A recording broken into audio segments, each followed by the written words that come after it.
Voice చేసే వాటిలో చాలా రకాలు ఉన్నాయి. నేను ఇంతకుముందు వీడియోస్లో కూడా చెప్పాను. వాయిస్ ముందు మూతిలో పెట్టి మాట్లాడి రౌండ్ షేప్లో మాట్లాడితే కొన్ని వాయిస్లు వస్తాయి. ఇలా పెట్టి రోసగా వస్తుంది.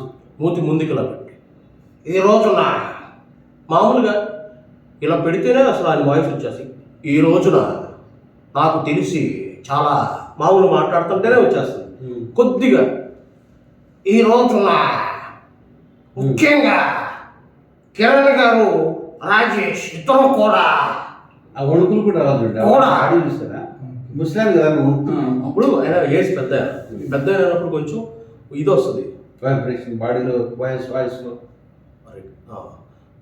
వైబ్రేషన్ అదంతా వస్తుంది. చూసినట్లయితే ఒకవేళ మీరు కూడా నేర్చుకోవాలనుకుంటే మరి అట్లా ఆ గ్యాప్స్ అది రోసే గారికి వచ్చి అసలు లైట్గా వచ్చి కొంచెం ట్రై చేయండి. ఈ రోజున చూస్తూ ఉంటే మీరు కూడా ప్రాక్టీస్ చేయాలంటే నీలకంఠ దగ్గరికి రండి. అదే అయితే మనం జనరల్గా మనం ఏంటంటే ఫస్ట్ నుంచి ఒక ఫ్లోకి అలవాటు పడి ఎవరన్నా మిమిక్రీ ఆర్టిస్టులు చేసినవి చూసి అలవాటు పడిపోయి ఒకవేళ వెళ్ళిపోతుంటాం. అది మార్చుకుని ఒరిజినల్గా రోసయ్య గారు మాట్లాడే వీడియోస్ ఎక్కువ చూసి అప్పుడు దాని నుంచి మనం చాలా వీలైనంత వరకు దగ్గరగా వెళ్ళగలగాలి. ఆర్టిఫిషియల్గా అనిపించకూడదు. మనం చేసేది అంటే ఈ రోజున చూసినట్లయితే అందరూ చేసేది ఏంటంటే మిమిక్రీ ఆర్టిస్టులు చేసేది ఇది రోసయ్య గారిది చేయాలి కాబట్టి ఒక మసాలా యాడ్ చేసి ఎక్స్ట్రా చూసినట్లయితే ఇది నవ్వించేది బాగుంటుంది, నవ్వించడానికి కొన్ని బాగుంటుంది.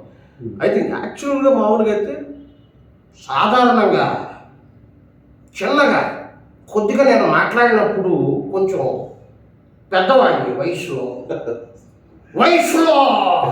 పెద్దవాడిని కొంచెం అని ఇది కావాలని చేయటం అయితే ఓకే, ఇది కొన్ని సందర్భాల్లో నడుస్తుంది.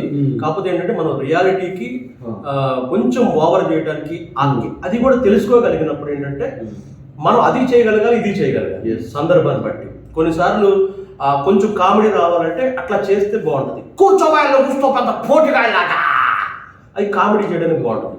ఏదైనా ఇన్ఫర్మేషన్ చెప్పేటప్పుడు అవసరం లేదు.